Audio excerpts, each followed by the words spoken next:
Greetings everyone. நம்ம டெய்லியும் competitive exam point of வியூவில் ஹிந்தி நியூஸ் பேப்பர் பார்த்துட்டே இருக்கும். இன்றைக்கி என்ன இம்பார்ட்டண்ட்டான விஷயங்கள் இருக்குது அப்படிங்கிறத பார்ப்போம். சரிங்களா? ஸோ ஃபஸ்ட்டு எடுத்தோன்னே நமக்கு ஃப்ரண்ட் பேஜில் இம்பார்ட்டண்ட்டான விஷயங்கள் எதுவும் இல்லை. ஸோ சில விஷயங்கள் தான் இம்பார்ட்டண்ட்டாக இருந்துச்சு. சில விஷயங்கள் நம்ம ஆல்ரெடி டிஸ்கஸ் பண்ணதே தான் திருப்பி கொடுத்துருந்தாங்க. ஸோ புதுசாக இருக்கிற விஷயங்கள் மட்டும் இன்றைக்கி பார்ப்போம். சரிங்களா? ஸோ அந்த வகையில் பார்க்குறப்போ நமக்கு இந்த இடத்துல பார்த்தோம்னா தமிழ்நாடோட ரெனியூவபிள் எனர்ஜி இனிஷியேட்டிவ்ஸ் பற்றி கொடுத்துருக்காங்க. ஓகேங்களா? தமிழ்நாட்டில் இந்த ரெனியூவபிள் எனர்ஜி அப்படிங்கிற விஷயங்கள் எப்படி இருக்குது, புதுசாக என்னெல்லாம் பண்ணுறாங்க அப்படிங்கிறதான் சொல்லியிருக்காங்க. ஸோ புதுசாக ஒரு விஷயம் நம்ம பண்ணியிருக்கோம் இன்சிடென்டலி. அது என்ன அப்படிங்கிறத பார்த்தோம்னா Tamil Nadu green energy corporation limited அப்படிங்கிற ஒரு புது கம்பெனியை நம்ம உருவாக்கியிருக்கோம். எப்போனா இந்த ஒரு February 1st வீக்கில் தான் இந்த ஒரு நிகழ்வு அப்படிங்கிறது நடந்திருக்கும். Tamil Nadu green energy corporation limited அப்படிங்கிறத நம்ம உருவாக்கியிருக்கோம். ஸோ எப்படி எதை வச்சு உருவாக்கியிருக்கோம் அப்படிங்கிறதான் கீழே கொடுத்துருக்காங்க. ஸோ என்ன பண்ணியிருக்கோம் அப்படின்னு பார்த்தோம்னா நம்ம நான் கன்வென்ஷனல், அதாவது டான்ஜெட்கோ இருக்காங்க இல்லையா, நம்ம எல்லாருக்கும் தெரியும் டான்ஜெட்கோவில் இருக்கக்கூடிய ரெனியூவபிள் எனர்ஜி விங் அப்படின்னு ஒருத்தவங்க இருப்பாங்க. ஓகேங்களா? ஸோ அந்த டான்ஜெட்கோலேருந்து ரெனியூவபிள் எனர்ஜி விங் அவங்கள தனியாக எடுத்து அவங்களோட சேர்த்து யார் மெர்ஜ் பண்ணுறாங்கன்னா தமிழ்நாடு எனர்ஜி டெவலப்மெண்ட் ஏஜென்சியோட மெர்ஜ் பண்ணுறாங்க. ஸோ இது ரெண்டையும் மெர்ஜ் பண்ணி தான் புதுசாக நமக்கு Tamil Nadu green energy corporation limited அப்படிங்கிற ஒரு கம்பெனின்னு சொல்லலாம், நம்ம இல்லை ஒரு கார்பரேஷன் அப்படிங்கிறத சொல்லலாம். அதை கொண்டு வந்திருக்காங்க. ஸோ எதுல இருந்துன்னா ரெனியூவபிள் எனர்ஜி விங் அப்படிங்கிறத நம்ம டான்ஜெட்கோலேருந்து எடுக்கிறோம். ஓகேங்களா? ஸோ டான்ஜெட்கோலேருந்து இவங்களை வெளியே எடுக்கிறோம். ஸோ இதை யாரோட மெர்ஜ் பண்ணுறாங்கன்னா தமிழ்நாடு எனர்ஜி டெவலப்மெண்ட் ஏஜென்சி அப்படின்னு சொல்லக்கூடிய இவங்களோட இணைக்கிறாங்க. ஸோ இது ரெண்டையும் இணைச்சு தான் புதுசாக இருக்கக்கூடிய Tamil Nadu green energy corporation limited அப்படிங்கிற ஒரு விஷயத்தை உருவாக்கியிருக்காங்க. அதை எந்த ஆக்டு கீழே உருவாக்கியிருக்காங்க அப்படிங்கிறத தெரிஞ்சுக்கணும். கம்பெனிஸ் ஆக்ட் அப்படின்னு சொல்லுவாங்க நமக்கு. ஓகேங்களா? கம்பெனிஸ் ஆக்ட் 2013 கீழே தான் புதுசாக இருக்கக்கூடிய இந்த ஒரு கார்பரேஷனை பதிவு பண்ணியிருக்காங்க. ஸோ ஓகேவா? ஸோ இது ரெண்டும் நமக்கு முக்கியமான விஷயங்களாக இருக்குது. புதுசாக இருக்கக்கூடிய ஒரு இனிஷியேட்டிவாக இருக்குது. ஏன்னா 1986 எடுத்து பார்த்தோம்னா நாட்டிலேயே நம்ம தான் முதல் முறையாக அந்த விண்ட் எனர்ஜிக்குன்னு ஒரு பைலட் ப்ராஜெக்ட் அப்படிங்கிறது ஆரம்பித்தோம். அதுக்கப்புறமா நம்ம தான் சக்ஸஸ்ஃபுல்லாக அந்த விண்ட் எனர்ஜி உற்பத்தி பண்ணிட்டு இருக்கோம். நமக்கு அப்புறம் தான் விண்ட் எனர்ஜியில் பார்க்குறப்ப மற்ற மாநிலங்கள்லாம் இருக்காங்க. ஸோ நம்ம இந்த மாதிரி அடிக்கடி நிறைய இனிஷியேட்டிவ்ஸ் எடுப்போம். அது ரொம்பவே சக்ஸஸ்ஃபுல் ஆயிரும். அந்த மாதிரி தான் எடுக்கப்பட்ட இனிஷியேட்டிவ் ஒன்று. ஓகேங்களா? கிரீன் எனர்ஜிக்குன்னு தனியாக ஒரு அமைப்பையே நம்ம போட்டாச்சு. சரிங்களா? ஸோ இந்த அமைப்பை கம்பெனிஸ் ஆக்ட் கீழே ரிஜிஸ்டர் பண்ணியிருக்காங்க. 2013 அந்த கம்பெனிஸ் ஆக்ட் கீழே. ஸோ இந்த ஒரு அமைப்பில் யாரெல்லாம் இருக்க போகிறாங்க அப்படின்னு பார்த்தோம்னா மொத்தம் 9 மெம்பர்ஸ் இருக்க போகிறாங்க அப்படிங்கிறத சொல்லியிருக்காங்க. ஒரு சேர்பர்சன் இருப்பாங்க, ஒரு மேனேஜிங் டைரக்டர், எம்டின்னு சொல்லுவோம் இல்லையா, ஒரு மேனேஜிங் டைரக்டர் இருக்க போகிறாங்க. அது இல்லாமல் ஒரு 7 பேர் இருப்பாங்க. ஸோ டோட்டலாக 9 மெம்பர்ஸ் இந்த ஒரு அமைப்பில் இருக்க போகிறாங்க அப்படிங்கிறத சொல்லியிருப்பாங்க. ஸோ வேறு என்ன இந்த அமைப்பை பற்றி சொல்லியிருப்பாங்க அப்படின்னா இந்த அமைப்பை பற்றி இவ்வளோதான் இந்த இடத்துல இருக்கும். நம்ம புதுசாக தெரிஞ்சுக்க போகிற விஷயங்கள் என்னென்ன இருக்குது அப்படின்னு பார்த்தோம்னா தமிழ்நாட்டில் இருக்கக்கூடிய க்ரீன் எனர்ஜி ப்ராஜெக்ட்லாம் இருக்கு இல்லையா, ஸோ சோலார் ப்ராஜெக்டாக இருக்கட்டும், விண்ட் எனர்ஜியாக இருக்கட்டும், இல்லை ஹைட்ரோ எலக்ட்ரிக் பவராக இருக்கட்டும், இது எல்லாமே இதுக்கப்புறமா இந்த க்ரீன் எனர்ஜி கார்பரேஷன் கீழே தான் வரப்போகுது அப்படிங்கிறது சொல்லியிருப்பாங்க. ஸோ தமிழ்நாட்டில் ரினியூவபிள் எனர்ஜி ப்ராஜெக்ட் எல்லாமே இந்த க்ரீன் எனர்ஜி கார்பரேஷன் கீழே வரப்போகுது அப்படிங்கிறத பார்க்குறோம். அடுத்தது இந்த ப்ராஜெக்ட் இப்போ எக்ஸாம்பிளுக்கு ஒரு சோலார் பார்க்கை நம்ம போடுறோம் அப்படின்னா அதுக்கு நிறைய கிளியரன்சஸ் அப்படிங்கிறத வாங்கணும். ஓகேவா? ஸோ இந்த கிளியரன்சஸ் எல்லாருமே யார் தர போகிறாங்க அப்படின்னா இவங்க தான் தர போகிறாங்க. ஒரு சிங்கிள் விண்டோ சிஸ்டம் அப்படிங்கிறத கொண்டு வர போகிறாங்க. ஸோ பல இடங்களில் போய் நம்ம கிளியரன்சஸ் வாங்குற மாதிரி இருக்கும் இல்லையா, ஸோ அதெல்லாம் ஒன்றாக இணைச்சு சிங்கிள் விண்டோவில் எல்லா கிளியரன்சஸும் கொடுக்க மாதிரியான அமைப்புகளை இவங்க பண்ண போகிறாங்க. ஸோ க்ரீன் எனர்ஜின்னு வந்துட்டாலே இனிமேல் இவங்க தான் செயல்பட போகிறாங்க அப்படிங்கிறத தமிழக அரசாங்கம் தரப்புல இருந்து சொல்லியிருக்காங்க. ஓகேங்களா? ஸோ இதுதான் ரொம்ப முக்கியமான விஷயங்களா இருக்குது. க்ரீன் எனர்ஜிக்குன்னு டெடிக்கேட்டடாக ஒரு அமைப்பு, ஒரு நிறுவனத்தையே நம்ம கொடுத்துட்டோம். ஓகேவா? ஸோ அதெல்லாம் இந்த இடத்துல கொடுத்துருக்காங்க. ஸோ அந்த வகையில் தமிழ்நாட்டோட அந்த க்ரீன் எனர்ஜி அப்படிங்கிறது எப்படி இருக்கு அப்படிங்கறத இந்த இடத்துல கொடுத்திருக்காங்க. The state has a total green energy generation capacity of 34,700 megawatt. 34,000க்கும் மேற்பட்ட ஒரு மெகாவாட் நம்ம ஜெனரேட் பண்ணிட்டு இருக்கோம். அதுல விண்ட் எனர்ஜி மட்டும் 10,500 மெகாவாட், சோலார் 7,360, ஹைட்ரோ 600, அந்த மாதிரி நிறைய விஷயங்கள் கொடுத்துருக்காங்க நமக்கு. ஓகேங்களா? ஸோ ஓவராலாக பார்க்குறப்ப நம்ம ஒரு 34,700 மெகாவாட்டை ஜெனரேட் பண்ணுறோம் அப்படிங்கிறத சொல்லியிருக்காங்க. ஸோ இந்த ஆர்டிகல் ஃபுல்லாகவே என்னென்ன கொடுத்துருப்பாங்க அப்படின்னா நிறைய ப்ராஜெக்ட்ஸ். ஓகேவா? நிறைய ப்ராஜெக்ட்ஸ் எந்தெந்த இடத்துல எந்தெந்த ப்ராஜெக்டை தமிழக அரசாங்கம் புதுசாக பண்ணிக்கிட்டு இருக்காங்க, ஸோ எந்த ப்ராஜெக்டில் இன்வெஸ்ட் பண்ணணும், எதில் இன்வெஸ்ட் பண்ணக்கூடாது அப்படிங்கிற மாதிரியான நிறைய விஷயங்கள் சொல்லியிருப்பாங்க. ஓகேங்களா? ஸோ அதில் இருக்கக்கூடிய முக்கியமான விஷயங்கள் மட்டும் எக்ஸாம் பாயிண்ட் ஆஃப் நமக்கு எதெல்லாம் தேவைப்படுமோ அதை மட்டும் தான் நம்ம இந்த இடத்துல ஹைலைட் பண்ணியிருக்கோம். ஸோ ஃபர்ஸ்ட் பார்த்தோம் அப்படின்னா நமக்கு இந்த இடத்துல கொடுத்துருக்காங்க சீஃப் மினிஸ்டர் ஒரு டார்கெட்டை வச்சிருக்காங்க அப்படின்னு சொல்லிட்டு, என்னன்னா நெட் ஜீரோ டார்கெட்டை நம்ம 2050 அச்சீவ் பண்ணணும். நம்ம Paris climate change, COP29 and COP28 இந்த மாதிரியான விஷயங்கள்லாம் நம்ம அடிக்கடி டிஎன்ஏல பார்த்துருப்போம் இல்லையா? ஸோ அதில் நம்ம இந்த நெட் ஜீரோ அப்படிங்கிற ஒரு விஷயத்தை பற்றி அடிக்கடி பார்த்துருப்போம். நெட் ஜீரோ கார்பன் எமிஷன், அதாவது நம்ம கார்பனை எவ்வளோ எமிட் பண்ணுறோம், நம்ம கார்பனை எவ்வளோ அட்மாஸ்பியர்லேருந்து மறுபடியும் அப்சர்வ் பண்ணிக்கிறோம் அப்படிங்கிறது தான் அது நெட் ஜீரோ அப்படிங்கிறத சொல்கிறோம். இந்த நெட் ஜீரோ அப்படிங்கிறது தமிழ்நாடு 2050 அச்சீவ் பண்ணணும் அப்படிங்கிறத ஒரு டார்கெட்டாக தமிழக அரசாங்கம் வச்சு செயல்பட்டு வராங்க. ஓகேங்களா? இப்போ இந்தியாவோட டார்கெட் என்ன அப்படின்னு பார்த்தோம்னா 2070 இருக்குது. ஓகேவா? ஸோ அப்போ உலக நாடுகளோட டார்கெட் என்ன அப்படின்னு பார்த்தோம்னா குளோபலி இந்த டார்கெட் அப்படிங்கிறது 2050 இருக்குது. ஸோ தமிழ்நாட்டோட டார்கெட்டும் குளோபல் டார்கெட்டும் ஒன்றா இருக்கிறத இந்த இடத்துல பார்க்குறோம் நம்ம. ஓகேங்களா? ஸோ இன்டர்நேஷ்னல் ஸ்டாண்டர்டில் தமிழ்நாடும் போகணும் அப்படிங்கிறதுக்காக தான் நம்ம 2050 அப்படிங்கிறத நெட் ஜீரோ டார்கெட்டாக நம்ம வச்சுருக்கோம். ஸோ அப்போ அந்த நெட் ஜீரோ டார்கெட்டை நம்ம அச்சீவ் பண்ணணும்னா ரெனியூவபிள் எனர்ஜியில் அதிகமாக இன்வெஸ்ட் பண்ணணும். நான் ரெனியூவபிள் எனர்ஜி, அதாவது தெர்மல் பவர் பிளான்ட்டோ கோல் பவர் பிளான்ட்டோ அதில் இருக்கக்கூடிய இன்வெஸ்ட்மெண்ட்டை கம்மி பண்ணணும். புதுசாக ஒரு தெர்மல் பவர் பிளான்ட்டோ புதுசாக ஒரு கோல் பவர் பிளான்ட்டோ இனிமேல் வரக்கூடாது அப்படிங்கிற மாதிரியான விஷயங்கள் தான் இந்த இடத்துல நிறைய சொல்லியிருப்பாங்க. ஓகேங்களா? ஸோ வேறு என்ன சொல்கிறாங்க அப்படின்னா, நமக்கு தமிழ்நாட்டோட அந்த ரெனியூவபிள் எனர்ஜியில் தான் இன்வெஸ்ட் பண்ணணும் அப்படிங்கிறத சொல்லியாச்சு. அப்போ எங்கே இன்வெஸ்ட் பண்ணலாம் அப்படிங்கிறத சொல்லியிருக்காங்க. இங்கே என்ன சொல்கிறாங்க அப்படின்னா, Tamil Nadu has a big potential in offshore wind which is capital intensive and would need a foreign private player, he pointed out அப்படிங்கிறது சொல்கிறாங்க. So when you do offshore wind in Tamil Nadu, it is going to be a huge boost to manufacturing. By definition, you have to produce things close by, opportunities are there அப்படிங்கிறது சொல்லியிருக்காங்க. So என்ன சொல்ல வராங்க அப்படிங்கிறத பார்ப்போம். தமிழ்நாட்டுக்கு ஒரு பெரிய பொட்டன்ஷியல் இருக்குது. எங்கே அப்படின்னு பார்த்தோம்னா ஆஃப் ஷோர் விண்டு. அது என்ன ஆஃப் ஷோர் விண்டு அப்படின்னு பார்த்தோம்னா, ஆன்ஷோர் விண்டுனா நமக்கு தெரியும், நம்ம பஸ்ஸில் ட்ராவல் பண்ணுறப்போ நிறைய விண்மில்லாம் பார்த்துருப்போம் இல்லையா? அதை வந்து ஆன்ஷோர் விண்ட் அப்படிங்கிறத சொல்கிறாங்க. ஆஃப் ஷோர் அப்படின்னா அந்த கடலுக்குள்ளே விண்மில் வைக்கிறது தான் பிளான். ஓகேங்களா? ஸோ நமக்கு இந்த இங்கிலாந்து அந்த மாதிரியான ரீஜன், இங்கிலாந்து, டென்மார்க்கு, இந்த ஸ்காண்டினேவியன் கண்ட்ரிஸ் அங்கெல்லாம் பார்த்தோம்னா நமக்கு ஆஃப் ஷோர் விண்ட் எனர்ஜி அப்படிங்கிறது அதிகமாக இருக்கும். ஓகேங்களா? கடலுக்குள்ளேயே அவங்க விண்மில் வச்சு அங்கேருந்து எனர்ஜி ஜென்ரேட் பண்ணி மக்களுக்கு கொடுப்பாங்க. ஓகேங்களா? ஸோ இந்த மாதிரி ஒரு பொட்டன்ஷியல் அப்படிங்கிறது இந்தியாவிலேயே 2 மாநிலங்களுக்கு மட்டும்தான் இருக்குது. ஒன்று தமிழ்நாட்டுக்கு இருக்குது, இன்னொன்று குஜராத்துக்கு இருக்குது. ஓகேங்களா? ஸோ குஜராத் இன்னும் அதை ஆரம்பிக்கல. தமிழ்நாடு அவங்க ஆரம்பிக்கிறதுக்கு முன்னாடி நம்ம ஆரம்பிச்சிட்டோம் அப்படின்னா எல்லா இன்வெஸ்ட்மெண்ட்டும் தமிழ்நாட்டை தேடி வர ஆரம்பிக்கும். ஸோ அப்படிங்கிறத இந்த இடத்துல சொல்கிறாங்க. இந்த இடத்துல என்ன சொல்லியிருப்பாங்க அப்படின்னா, ஸோ நம்ம ஃபஸ்ட்டு ஆரம்பிச்சிட்டோம் of sure wind energy project அப்படிங்கிறத தமிழ்நாட்டோட அந்த கடற்கரையில் ஆரம்பிச்சிட்டோம் அப்படின்னா கடற்கரைக்குள்ளே வைக்கிறது அந்த ஆஃப் ஷோர் விண்ட். ஓகேங்களா? விண்டு மில்ல கடற்கரைக்குள்ளே வைப்பாங்க. ஸோ அந்த ஒரு ப்ராஜெக்ட் ஆரம்பிச்சிட்டோம் அப்படின்னா அதுக்கு பக்கத்திலே எந்த ஒரு கடற்கரையில் வைக்கிறாங்களோ அதுக்கு பக்கத்திலே மேனுஃபேக்சரிங் பண்ணுறதுக்கான அந்த இண்டஸ்ட்ரீஸ் வந்தே ஆகணும். ஏன் அப்படின்னு பார்த்தோம்னா, நம்ம ரொம்ப தூரத்துலேருந்து அதை மேனுஃபேக்சர் பண்ணி கொண்டு வந்து கடலுக்குள்ளே எடுத்துகிட்டு போக முடியாது. எங்கே ஆஃப் ஷோர் விண்ட் எனர்ஜி பண்ணுறாங்களோ அதுக்கு பக்கத்தாலேயே நமக்கு அந்த மேனுஃபேக்சரிங் இண்டஸ்ட்ரி அப்படிங்கிறது வேணும். அப்போ அதனால ஒரு இன்வெஸ்ட்மெண்ட் கிரியேட் ஆகும், ஒரு எம்ப்ளாய்மெண்ட் ஆப்பர்ச்சுனிட்டி இருக்கும். இந்த மாதிரி ஒரு ப்ராஜெக்ட்னால பல விஷயங்கள் நமக்கு பெனிஃபிட்டாக இருக்கும் அப்படிங்கிறது தான் இந்த இடத்துல கொடுத்துருப்பாங்க. ஸோ இதெல்லாம் ஒரு நம்மளோட ஃபியூச்சரிஸ்டிக்கான ப்ராஜெக்ட்ஸை பற்றி தான் இந்த இடத்துல சொல்கிறாங்க.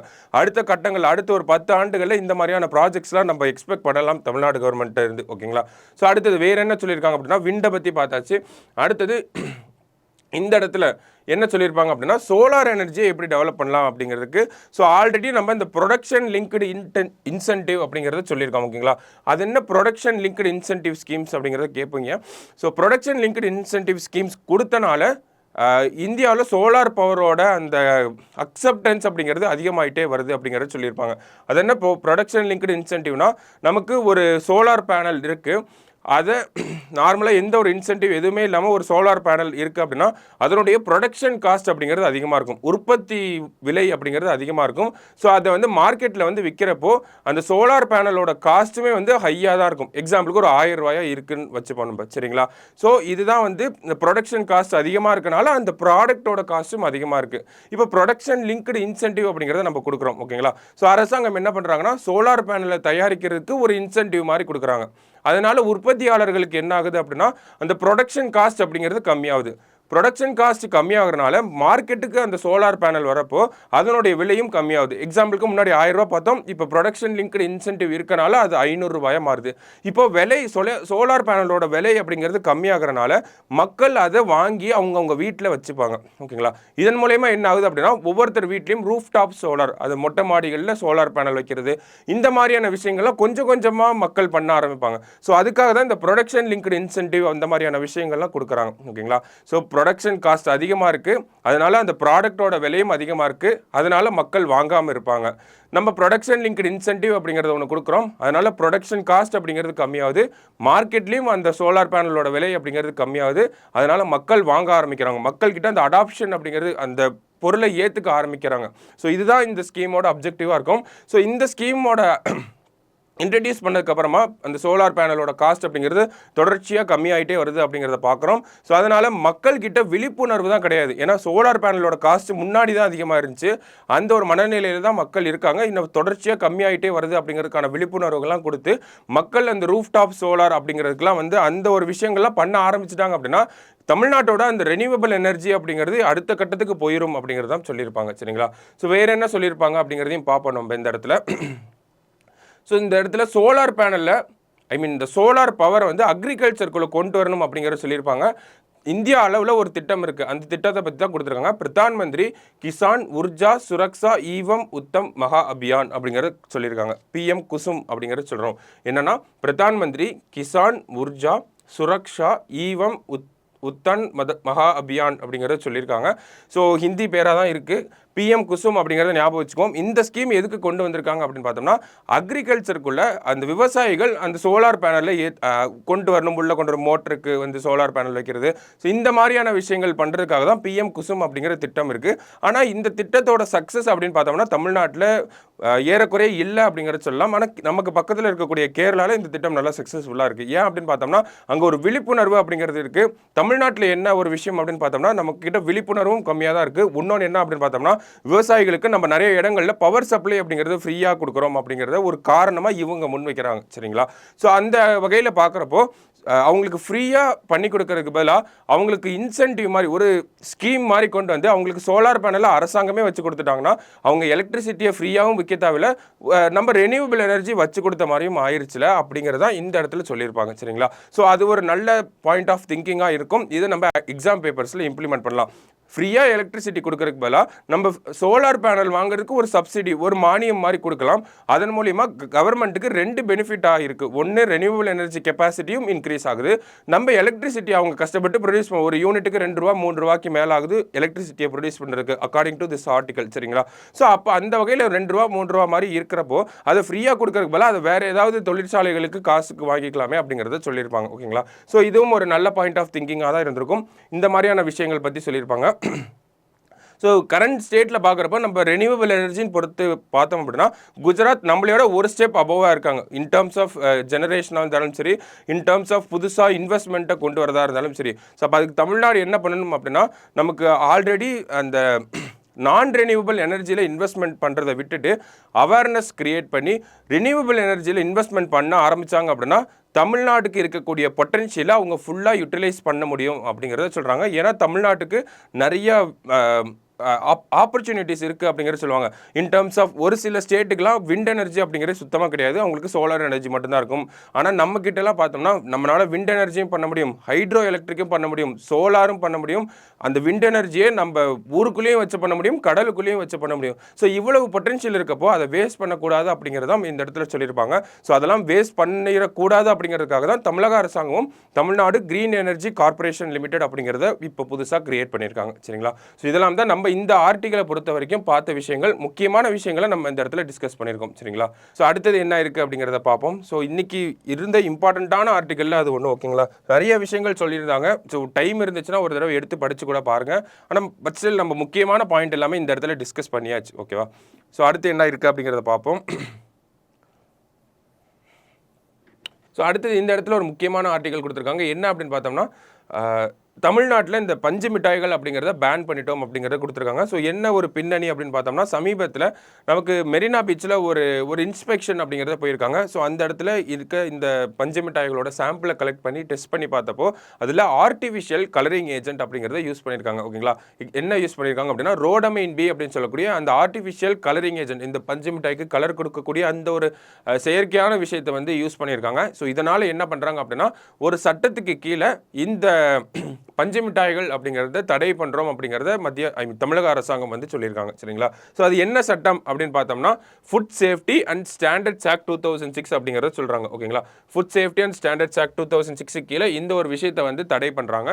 அது என்ன கலரிங் ஏஜென்ட் அப்படின்னு பார்த்தோம்னா ரோடமைன் பி அப்படிங்கிறத சொல்கிறாங்க ஓகேவா. ஸோ அது எதில் யூஸ் பண்ணுறாங்க அப்படிங்கிறத இந்த இடத்துல கொடுத்துருப்பாங்க. ரோடமைன் பி அப்படிங்கிறது rhodamine B was a dye that had industrial uses, அதாவது லெதர் கலரிங், பேப்பர் பிரிண்டிங், இந்த மாதிரியான சமாச்சாரங்களில் யூஸ் பண்ணக்கூடிய ரோடமைன் பியை தான் நம்ம ஆளுங்க அந்த பஞ்சு மிட்டாயில் யூஸ் பண்ணிட்டு இருந்திருக்காங்க. ஸோ அதை தான் கண்டுபிடிச்சு அதை இனிமேல் சேல் பண்ணவே கூடாது அப்படிங்கிறத தமிழக அரசாங்க தரப்புலன்னு சொல்லியிருக்காங்க. ஸோ இதனால் என்ன வரும் அப்படின்னு பார்த்தோம்னா நிறைய சைடு எஃபெக்ட்ஸ் அப்படிங்கிறதெல்லாம் கொடுத்துருக்காங்க. முக்கியமான விஷயம், நம்ம இயற்கையாக இருக்கக்கூடிய கலரிங் ஏஜென்ட்டை யூஸ் பண்ணோம்னா அது 24 மணி நேரத்தில் நம்ம உடம்புலேருந்து வெளியே வந்துடும் ஓகேங்களா. ஆனால் இந்த மாதிரி ஆர்டிஃபிஷியல் கலரிங் ஏஜென்ட் அப்படிங்கிறது 45லேருந்து 60 நாள் வரைக்கும் நம்ம உடல்லே இருக்கனால நிறைய பாதிப்புகளை ஏற்படுத்தும் அப்படிங்கிறத சொல்கிறாங்க. குறிப்பாக கேன்சர் வரைக்கும் இது கொண்டு போய் விட்டுரும் அப்படிங்கிறத சொல்லியிருக்காங்க. ஸோ அந்த ஒரு பாயிண்ட்டை வச்சுட்டு தான் நம்ம அரசாங்கம் இதை வந்து தடை பண்ணியிருக்காங்க சரிங்களா. ஸோ ரோடமைன் பி அப்படிங்கிறது ரொம்ப முக்கியம், எக்ஸாம்பிள் கேட்கறதுக்கு நிறைய வாய்ப்புகள் இருக்குது ஓகேவா. Rhodamine B. ஸோ அடுத்தது என்ன இருக்குது அப்படிங்கிறத பார்ப்போம். ஸோ அடுத்தடுத்த செய்திகளில் பார்த்தோம்னா நமக்கு இந்த இடத்துல இன்சாட் 3DS அப்படிங்கிறத தொடர்ச்சியாக பார்த்துட்டே வரோம். ஸோ இன்சாட் 3DS நேற்று சக்ஸஸ்ஃபுல்லாக லான்ச் ஆயிருச்சு. அதை பற்றின அதனுடைய அப்ஜெக்டிவ்ஸ் அப்படிங்கிறத இந்த இடத்துல கொடுத்துருக்காங்க ஓகேங்களா. ஸோ இதை எடுத்து அப்படியே எழுதி வச்சுக்கலாம். நம்ம மெயின்ஸ் பாயிண்ட் ஆஃப் வியூவில் நம்ம மெயின்ஸ் அட்டன் பண்ணுறப்போ இன்சாட் 3DSோட அந்த சாலியன்ட் ஃபீச்சர்ஸ்லாம் என்ன அப்படின்னு கேட்டோம்னா நம்ம இதெல்லாம் கொடுக்கலாம். நமக்கு ப்ரைமரியாக பார்த்தோம் அப்படின்னா மெட்ராலஜிக்கல் அப்சர்வேஷன்ஸ், லேண்டையும் சி சர்ஃபேஸையும், கடல் மற்றும் நிலப்பரப்பை வந்து கண்காணிக்க போகுது. ரியல் டைம் டேட்டா தரப்போகுது. அந்த ரியல் டைம் டேட்டா நிகழ்நேர தரவுகள் மூலயமா நம்மளோட மக்களை பேரிடர்களிலிருந்து முன்னெச்சரிக்கையாக பண்ணி நம்ம ஈஸியாக காப்பாற்றிடலாம் அப்படிங்கிறதா ஒரு பிரைமரி அப்ஜெக்டிவாக இருக்குது. அதை தான் இங்கேயும் கொடுத்துருப்பாங்க. பட் ஸ்டில் இன்னும் கொஞ்சம் டெக்னிக்கல் டேர்ம்ஸில் கொடுத்துருப்பாங்க சரிங்களா. அடுத்தது நம்ம என்ன பார்க்குறோம் அப்படின்னா இன்சாட் 3D அப்படிங்கிற இன்சாட் அப்படிங்கிற சேட்டலைட்டை நம்ம வெதர் மானிட்டரிங் அப்படிங்கிறது தொடர்ச்சியாக பார்த்துட்டே வந்தோம் இல்லையா. ஸோ அதில் என்னென்ன வகையான சேட்டலைட்ஸ்லாம் இருக்குது அப்படிங்கிறத கொடுத்துருக்காங்க. ஸோ ஃபஸ்ட்டு நம்ம இன்சாட் 3D அப்படிங்கிறத 2013 அனுப்பியிருப்போம் ஓகேங்களா. ஸோ அடுத்தது இன்சாட் 3DR அப்படிங்கிறத 2016 அனுப்பியிருப்போம். ஸோ 6ன்னு முடியுது, இங்கேயும் 6ல் தான் முடியணும். ஸோ 2013 2016 ஓகேவா. இங்கே 6 அங்கேயும் 6. ஸோ அடுத்தது தான் இப்போ இன்சாட் 3DS அப்படிங்கிறத 2024 அனுப்பியிருக்கும். ஸோ மொத்தம் இன்சாட் வகை சேட்டலைட் அப்படின்னு பார்த்தோம்னா 3 சேட்டலைட் இருக்குது. INSAT 3D 2013, INSAT 3DR 2016 and INSAT 3DS அப்படிங்கிறது 2024 February 17 நம்ம லான்ச் பண்ணியிருக்கோம். ஸோ அதை பற்றின விஷயங்கள் தான் இந்த இடத்துல கொடுத்துருக்காங்க. நம்ம நிறையாவே இதை டிஸ்கஸ் பண்ணியாச்சு சரிங்களா. ஸோ அடுத்தது வேறு என்ன இருக்குது இம்பார்ட்டண்ட்டாக அப்படின்றத பார்ப்போம். ஸோ இந்த இடத்துல எல்லாம் பார்த்தோம்னா நமக்கு பெருசாக எக்ஸாம் பாயிண்ட் ஆஃப் வியூவில் எடுத்துக்கிற அளவுக்கு ஒன்றும் இல்லை. நமக்கு தமிழ்நாட்டு அளவில் 2 விஷயங்கள் பார்த்துருக்கோம் இல்லையா. இந்த பஞ்சு மிட்டாய் விஷயமும், அடுத்தது பார்த்தா அந்த ரெனியூவபிள் எனர்ஜியும் ரொம்ப இம்பார்ட்டண்ட்டாக இருந்துச்சு. அடுத்தது பார்த்தோம்னா இந்த ஞானபீட அவார்டு அப்படிங்கிறது தமிழில் சொல்லுவோம், ஞானபீட விருது அப்படிங்கிறது இங்கிலீஷில் ஞான்பித் அவார்டு அப்படிங்கிறது சொல்லுவோம். ஸோ அதை 2 பேருக்கு கொடுத்துருக்காங்க. யார் அந்த 2 பேர் அப்படின்னு பார்த்தோம்னா குல்சார் அப்படிங்கிற உருது கலைஞருக்கும், அடுத்தது ராம் பத்ராச்சாரியா அப்படின்னு சொல்லக்கூடிய சமஸ்கிருத கலைஞருக்கும் வந்து இந்த வருஷத்துக்கான அவார்டு அப்படிங்கிறத கொடுத்துருக்காங்க ஓகேங்களா. ஸோ இந்த வருஷம் கொடுக்கப்படுறது 58வது விருதாக இருக்குது. 58வது அந்த ஞான்பித் அவார்டு அப்படிங்கிறது தான் இந்த வருஷம் கொடுத்துருக்காங்க ஓகேங்களா. ஸோ இது என்ன சொல்கிறாங்க அப்படின்னா இந்தியாவோட ஹையஸ்ட் லிட்ரரி ஆனர் அப்படிங்கிறத சொல்கிறாங்க ஓகேங்களா. சாகித்ய அகாடமியோட ஒரு பெரிய விருது அப்படின்னு நிறைய பேர் கன்சிடர் பண்ணுறாங்க அப்படிங்கிறத இந்த இடத்துல கொடுத்துருப்பாங்க. ஸோ ஞான்பித் அவார்டு அப்படிங்கிறது அடிக்கடி எக்ஸாம்லேயும் கேட்கப்பட்ட ஒரு விஷயமா இருக்குது சரிங்களா. ஸோ இந்த வருஷம் குல்சார் மற்றும் ஜகத்குரு ராம் பத்ராச்சாரியா அப்படிங்கிற 2 பேர்த்துக்கு வந்து கொடுத்துருக்காங்க. ஸோ வேறு என்ன விஷயங்கள் இந்த விருதை பற்றி சொல்லியிருக்காங்க அப்படிங்கிறத பார்ப்போம் நம்ம. ஸோ என்னென்ன கொடுத்துருப்பாங்கன்னா இந்த ஞான்பித் அவார்டு அப்படிங்கிறத யார் கொடுக்குறாங்க. இந்த Jnanpith award is presented by the Bharatiya Jnanpith அப்படிங்கிற ஒரு அசோசியேஷன் இருக்காங்க, ஒரு அமைப்பு இருக்காங்க. அவங்க தான் இந்த ஞான்பித் அவார்டு அப்படிங்கிறத கொடுக்குறாங்க. இந்த பாரதிய ஞான்பித் அப்படிங்கிறத 1944 எஸ்டாப்ளிஷ் பண்ணியிருப்பாங்க. நமக்கு இந்த ஞான்பித் அவார்டு அப்படிங்கிறத 1961 இன்ஸ்டியூட் பண்ணியிருப்பாங்க. இந்த அவார்டு அப்படிங்கிறது தான் 1961. இந்த ஆர்கனைசேஷன் அப்படிங்கிறது 1944 ஓகேவா. முதல்ல எப்போ அவார்டு கொடுத்துருப்பாங்க அப்படின்னா 1965 தான் இந்த ஞான்பித் அவார்டு அப்படிங்கிறத கொடுத்துருப்பாங்க. சங்கர குருப் அப்படிங்கிற கலைஞருக்கு வந்து கொடுத்துருப்பாங்க ஓகேங்களா. ஸோ இதெல்லாம் நமக்கு நார்மலாகவே இன்டர்நெட்டில் அவைலபிளான டேட்டாஸ் தான். ஸோ சங்கர குருப் அப்படிங்கிற இவருக்கு வந்து கொடுத்துருப்பாங்க. ஸோ இந்த அவார்டில் என்னெல்லாம் இருக்கும் அப்படின்னு பார்த்தோம்னா ஒரு 11 lakh இன் கேஷ், அடுத்தது ஒரு வாகதேவி சிலை அப்படிங்கிறதும், அடுத்தது ஒரு சைட்டேஷன் அப்படிங்கிறதும் இருக்கும் அப்படிங்கிறத சொல்லியிருக்காங்க ஓகேங்களா. அதே மாதிரி இந்த வருஷம் சமஸ்கிருத எல்லாத்துக்கும் உருது மொழிக்கும் தான் கொடுத்துருக்காங்க அப்படிங்கிறத பார்த்துருந்தோம். இந்த சான்ஸ்கிரித்துக்கு வந்து செகண்ட் டைமும் அதே மாதிரி உருதுக்கு வந்து 5th டைமும் கொடுக்குறாங்க அப்படிங்கிறத சொல்லியிருக்காங்க. அப்போ என்னென்ன மொழிகளுக்கெல்லாம் கொடுப்பாங்கன்ற கேள்வி வரும். அதாவது இந்தியாவோட 8வது அட்டவணையில் இருக்கக்கூடிய 22 மொழிகளுக்கும் இந்த ஒரு விருது அப்படிங்கிறது பொருந்தும். ஒவ்வொரு வருஷம் ஒவ்வொரு மொழிக்கு வந்து வந்துட்டு இருக்கும் சரிங்களா. அது வந்து எது பெஸ்ட்டாக இருக்கோ அந்த ஒர்க்குக்கு வந்து கொடுப்பாங்க. 8வது அட்டவணையில் இருக்கக்கூடிய 22 மொழிகளில் எதெல்லாம் பெஸ்ட்டாக இருக்கோ அதுக்கெல்லாம் கொடுப்பாங்க ஓகேங்களா. ஸோ இந்த வருஷம் சமஸ்கிருதம் மற்றும் உருது, இதில் சமஸ்கிருதம் 2வது முறையாகவும் உருது 5வது முறையாகவும் இந்த ஒரு விருது வந்து வாங்குறாங்க ஓகேவா. ஸோ அடுத்தது அந்த பர்சன்ஸை பற்றி கொடுத்துருப்பாங்க. குல்சார் அப்படிங்கிறவர் நமக்கு நிறைய விருதுகள் வாங்கின ஒரு படைப்பாளியாக இருக்காரு. என்ன அப்படின்னு பார்த்தோம்னா சாகித்ய அகாடமி விருது எப்போ அப்படின்னு பார்த்தோம்னா 2002 உருது மொழிக்காக வாங்கியிருக்காரு. உருது மொழியில் படைக்கப்பட்ட ஒரு இலக்கியத்துக்காக வாங்கியிருக்காரு சாகித்ய அகாடமி விருது. அடுத்தது 2013 தாதா சாஹேப் பால்கே அவார்டு அப்படிங்கிறத வாங்கியிருக்காங்க. 2004 பத்மபூஷன் அவார்டு அப்படிங்கிறதும் கொடுத்துருக்காங்க அவருக்கு. அடுத்தது பார்த்தீங்கன்னா 5 நேஷனல் ஃபிலிம் அவார்ட்ஸ் அப்படிங்கிறது வாங்கியிருக்காரு. பாலிவுட்டில் ஒரு மிகப்பெரிய ஒரு டைரக்டர் எல்லாமே அவர் ஓகேங்களா. ஸோ அடுத்தது பார்த்தோம் அப்படின்னா ஜெய்கோ அப்படிங்கிற பாட்டு ஆஸ்கார் அவார்டு வாங்கியிருக்கும், கிராமி அவார்டும் வாங்கியிருக்கும். அந்த பாட்டை எழுதினவர் இவர் தான். யாருன்னா குல்சார் அப்படிங்கிறவர் தான். ஸோ அடுத்தது ராம் பத்ராச்சாரியா அப்படிங்கிறவர் ஒரு பாலிகிளாட் அப்படிங்கிறத சொல்கிறாங்க. பாலிகிளாட்னா பல மொழிகள் பேசக்கூடியவராக இருக்கார். ஆனால் இவருக்கு 2 வயசுலேயே கண் பார்வை அப்படிங்கிறது போயிருக்கும். அதுக்கப்புறமும் கூட 22 மொழிகளை கற்றுக்கிட்டு அதில் எழுதவும் பாட்டு பாடவும் நிறைய விஷயங்களும் பண்ணுறாரு ஓகேங்களா. ஸோ இஸ் அ பாலிகிளாட் அப்படிங்கிறத சொல்கிறாங்க. இவருக்கு பத்ம விபூஷன் விருது 2015 கொடுத்துருக்காங்க. ஸோ இதில் இருக்கக்கூடிய ஹைலைட் பண்ண எல்லா விஷயங்களுமே இம்பார்ட்டண்ட்டான விஷயம் தான். கண்டிப்பாக ஸ்டேட்மெண்ட்டாக கூட கேட்குறதுக்கு வாய்ப்பு இருக்குது சரிங்களா. ஏன்னா ஞான்பீத் அவார்டு அப்படிங்கிறது அடிக்கடி எக்ஸாம்லையும் கேட்டுட்டு இருக்காங்க. ஸோ அடுத்தது இந்த பேஜ் சயின்ஸ் பேஜஸில் நமக்கு எக்ஸாம் அளவுக்கு எடுத்துக்கிறதுக்கு ஒன்றும் இல்லை. அதே மாதிரி இந்த FAQவில் நம்ம நிறையா நாள் டிஸ்கஸ் பண்ணியிருக்கோம். பட் ஸ்டில் இன்றைக்கி பார்த்தோம் அப்படின்னா எக்ஸாம் பாயிண்ட் ஆஃப் வியூ எதுவும் இல்லை. நமக்கு எலக்டோரல் பாண்ட்ஸ் அப்படிங்கிறத கொடுத்துருக்காங்க. நம்ம எலக்டோரல் பாண்ட்ஸை பற்றி நிறையாவே பேசியாச்சு. பேசின விஷயங்கள் அந்த ஜட்ஜ்மெண்ட்டில் என்ன சொன்னாங்களோ அதே தான் திருப்பி ரீட்ரேட் பண்ணியிருக்காங்க. மறுபடியும் அதே தான் சொல்லியிருக்காங்க சரிங்களா. ஸோ மறுபடியும் தெரிஞ்சதையே நம்ம பார்க்கணுங்கிற அவசியம் கிடையாது. ஸோ அடுத்தது வேறு என்ன இருக்குது அப்படிங்கிறத பார்ப்போம். இந்த இடத்துல பார்த்தோம்னா ஒரு சின்ன 1 மார்க் ஓகேவா. ஸோ என்ன அப்படின்னு பார்த்தோம்னா இந்தோனேஷியாவில் எலெக்ஷன் நடந்திருக்கு. அதோட நியூ பிரசிடென்ட்டோட பற்றின விஷயங்கள் தான் இந்த இடத்துல கொடுத்துருக்காங்க. ஸோ அவரோட பேரை மட்டும் நம்ம தெரிஞ்சுக்கிட்டா போதும். பிரபோவோ சுபியான்டோ அப்படிங்கிறது தான் அவரோட பேராக இருக்குது சரிங்களா. ஸோ ஒரு டைம் நோட் பண்ணி வச்சுக்கோங்க. ஸோ அடுத்தது பார்த்தோம் அப்படின்னா நமக்கு இந்த இடத்துல ஒரு முக்கியமான விஷயம் இருக்குது. இதோட நமக்கு இந்த ஆர்டிகல் இன்னைக்கு நியூஸ் பேப்பரும் முடிஞ்சது சரிங்களா. Japan launches H3 rocket capable of delivering cargo to the moon அப்படிங்கிறத சொல்லியிருக்காங்க. ஸோ இந்த ஜப்பானோட இந்த H3 அப்படிங்கிற ராக்கெட் வந்து ஸ்பேஸ் எக்ஸோட ஃபால்கான் 9க்கு ஒரு போட்டியாக உருவாக்கப்பட்ட ஒரு ராக்கெட் தான் ஓகேங்களா. ஃபால்கான் 9 அப்படிங்கிறது ஸ்பேஸ் எக்ஸோட ஒரு ராக்கெட்டு. ஸோ இதனால் நிறையா வெயிட்டை கேரி பண்ணிட்டு போக முடியும் ஓகேங்களா. ஸோ இதுக்கு போட்டியாக கொண்டு வந்தது தான் இந்த ஜப்பானோட H அப்படிங்கிறது. ஆல்ரெடி 2 அட்டெம்ப்ட் ஃபெயில் ஆகிருக்கும் ஓகேங்களா. 2 அட்டெம்ப்ட் வந்து சக்ஸஸ்ஃபுல்லாக ஆயிருக்காது. அதனால் 3வது அட்டெம்ப்டில் இதை வந்து சக்ஸஸ்ஃபுல் ஆயிருக்கு. அதான் H3 ராக்கெட் அப்படிங்கிறத சொல்கிறோம். இதனால் என்ன பண்ண முடியும் அப்படின்னா இது சக்ஸஸ்ஃபுல் ஆயிடுச்சு. இதனுடைய கெப்பாசிட்டி என்ன அப்படின்னு பார்த்தோம்னா ஒரு கார்கோ ஒரு விஷயங்களை எடுத்துகிட்டு போய் மூணில் வைக்க முடியும் அப்படிங்கிறத சொல்கிறாங்க. Delivering cargo to the moon அப்படிங்கிறத சொல்லியிருக்காங்க. ஸோ அப்போ இந்த H3 rocket capable of delivering cargo to the moon அப்படிங்கிறத யார் டிசைன் பண்ணியிருக்காங்க அப்படிங்கிற கேள்வி வரலாம். ஜப்பான் தான் இந்த ஒரு விஷயத்தை பண்ணியிருக்காங்க ஓகேங்களா. ஸோ இது தெரிஞ்சு வச்சுக்கோங்க, எழுதி வச்சுக்கோங்க. இம்பார்ட்டண்ட்டான விஷயம். ஸ்பேஸ் டெக்னாலஜியில் ஒரு புதிய கண்டுபிடிப்பாக இருக்குது. ஃபால்கான் 9க்கு வந்து ரைவலாகவும் இருக்குது. ஏன்னா ஃபால்கான் 9 அப்படிங்கிறது பிரைவேட், ஜப்பான் அப்படிங்கிற ஒரு நாடு தனியாக இருந்து அதை கண்டுபிடிச்சிருக்காங்க ஓகேங்களா. ஸோ அதுதான் இந்த இடத்துல முக்கியமாக நம்ம பார்க்குறோம். ஸோ இன்றைக்கி நியூஸ் பேப்பரில் அவ்வளோதான் இம்பார்ட்டண்ட்டாக இருந்துச்சு சரிங்களா. ஸோ அடுத்த ஸ்போர்ட்ஸ் பேஜுக்கு வந்தாச்சு. ஸோ நியூஸ் பேப்பரில் பார்த்தோம் அப்படின்னா தமிழ்நாட்டோட அந்த ரெனியூவபிள் எனர்ஜி இனிஷியேட்டிவ்ஸ் அப்படிங்கிறது மெயின்ஸ் பாயிண்ட் ஆஃப் வியூவில் ரொம்ப முக்கியமாக இருக்குது. அடுத்தது அந்த பஞ்சமிட்டாய் விஷயத்தில் ரோடமைன் பி அப்படிங்கிறத கலக்கிறாங்கன்றதை பார்த்துருந்தோம். அதை பற்றின அவேர்னஸும் நம்ம கிரியேட் பண்ணணும். 1 மார்க்காகவும் நமக்கு இம்பார்ட்டண்ட்டாக இருக்குது சரிங்களா. ஸோ மற்ற விஷயங்கள்லாம் ஒரு தடவை படித்து வச்சுக்கோங்க. குறிப்பாக இந்த ஞானபீட விருது அப்படிங்கிறது நமக்கு எக்ஸாம் பாயிண்ட் ஆஃப் வியூவில் கண்டிப்பாக கேட்கறதுக்கு வாய்ப்புகள் இருக்குது. ஏன்னா இதுக்கு முன்னாடி கேட்டிருக்காங்க சரிங்களா. ஸோ நாளைக்கு நியூஸ் பேப்பர் அனாலிசிஸில் மீட் பண்ணலாம். தேங்க்யூ.